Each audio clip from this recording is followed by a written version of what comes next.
ઘોડા છૂટી ગયા બાદ તબેલાને તાળા મારવા જેવો ઘાત સર્જાયો છે।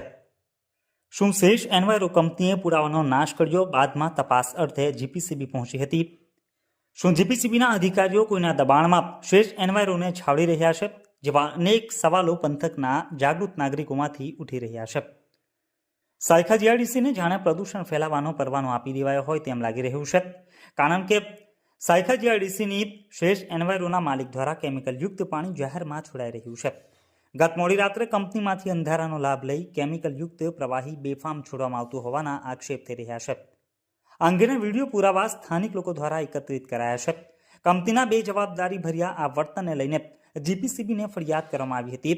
ત્યારે જીપીસીબી દ્વારા ઘટનાના 12 કલાક બાદ સ્થળ મુલાકાત લેવાઈ ત્યાર સુધીમાં કંપનીએ પુરાવાનો નાશ કર્યો હોવાનું સ્થાનિકોમાં ચર્ચાઈ રહ્યું છે।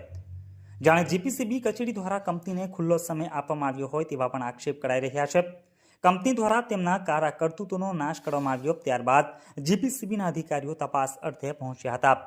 આ તમામ બાબતો એ તરફ ઇશારો કરી રહી છે કે પ્રદૂષણ ઓકતી શેષ એન્વાયરો કંપની સામે જીપીસીબી એક્શન લેવા માંગતી નથી અને જીપીસીબી શેષ એન્વાયરોના માલિકોને છાવરી રહી હોય તેવા આક્ષેપથી પંથકમાં ખળભળાટ મચી ગયો છે। કંપની સાથેના જીપીસીબી સાથેના સંબંધો અંગે પણ અનેક તર્ક વિતર્ક સર્જાઈ રહ્યા છે। શેષ એન્વાયરો કંપની દ્વારા વારંવાર પ્રદૂષિત પાણી જાહેરમાં છોડાઈ રહ્યું છે। આ અંગે જાગૃત નાગરિકોએ વારંવાર જીપીસીબીને ફરિયાદો કરી છે। તેમ છતાં જીપીસીબી દ્વારા સમયસર તપાસ નહીં કરવામાં આવતી હોવાની પણ બૂમો ઉઠવા પામી છે। ગઈકાલે રાત્રે જ શેષ એન્વાયરો કંપની દ્વારા રાતના અંધારાનો લાભ લઈને કેમિકલયુક્ત કાળા કલરનું પાણી જાહેરમાં કાઢવામાં આવ્યું હતું। કેટલાક જાગૃત નાગરિકોએ કંપનીનું આ કૃત્ય પકડી લેતા પંથકમાં ચકચાર મચી ગઈ હતી। આ અંગે જીપીસીબીને જાણ કરતા અધિકારી વાઘમશીએ બાય ચારણી કરી હતી। કર્મચારીઓ બીમાર હોવાનું કહી તેમણે સ્થળ ઉપર આવવાનો ઇનકાર કર્યો હતો અને પછી તપાસ કરીશું તેવો ઉડાવ જવાબ આપ્યો હતો। તો બીજા દિવસે જ્યારે જીપીસીબીના અધિકારીઓ ઘટના સ્થળે પહોંચ્યા ત્યારે કંપનીના સંચાલકો દ્વારા તમામ પ્રકારના પુરાવાનો નાશ કરી દેવામાં આવ્યો હતો। ત્યારે સવાલ એ ઉદ્ભવી રહ્યો છે કે શેષ એન્વાયરોએ તેમની કરતૂત મિટાવી દીધા બાદ જીપીસીબીને તેમની કંપની ઉપર આવવા લીલી ઝંડી અપાઈ હશે? શું જીપીસીબી જો તેમની અનુકૂળતાએ કામ કરશે અને તપાસ કરશે તો પ્રદૂષણ માફિયા ઉપર અંકુશ કઈ રીતે આવશે?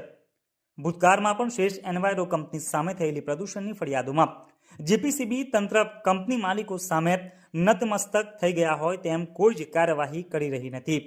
તેવામાં જીપીસીબીને શેષ એન્વાયરો સામે પગલાં ભરવામાં કયું પરિબળ રોકી રહ્યું છે તે હવે તપાસનો વિષય બન્યો છે। બાકી જીપીસીબીનું આ પ્રકારનું વલણ પ્રદૂષણ માફિયાઓ માટે પ્રોત્સાહક રૂપ સાબિત થઈ રહ્યું છે, તેમાં કોઈ બેમત નથી તેવા પણ આક્ષેપો લોકમુખે ચર્ચાઈ રહ્યા છે। શેષ એન્વાયરો કંપની ઘનકચરો કેમિકલ વેસ્ટ ટ્રીટમેન્ટ કરી સ્ટોરેજ કરવાની કામગીરી કરે છે। વરસાદી પાણી આ કેમિકલમાં મિક્સ થઈ જાય છે। કંપનીની પ્રિમાઇસીસમાં વધારે માત્રામાં સ્ટોરેજ થયેલું હોય છે। આ સ્ટોરેજ થયેલું કેમિકલયુક્ત પાણી રાત્રિના સમયે અંધારાનો લાભ લઈ વાગરા ભેરસમ રોડ પાસે કંપનીના પાછળની દિવાલ બાજુમાં આવેલા પ્લોટમાં માટીના ઢગલાની વચ્ચે ગટર બનાવીને પંપ દ્વારા નિકાલ કરવામાં આવે છે। એક જાગૃત નાગરિક દ્વારા કંપનીના આ કૃત્યને કેમેરામાં કંદારી લેવાતા કંપનીના આ ગુનાહિત ગણાતા કૃત્યનો પર્દાફાશ થયો હતો। કેમિકલયુક્ત પાણી શેષ એન્વાયરો દ્વારા ગુરુવારની રાત્રે છોડાયું હતું। સ્થાનિક લોકોએ આ કરતૂતને રંગે હાથ ઝડપી પાડી હતી।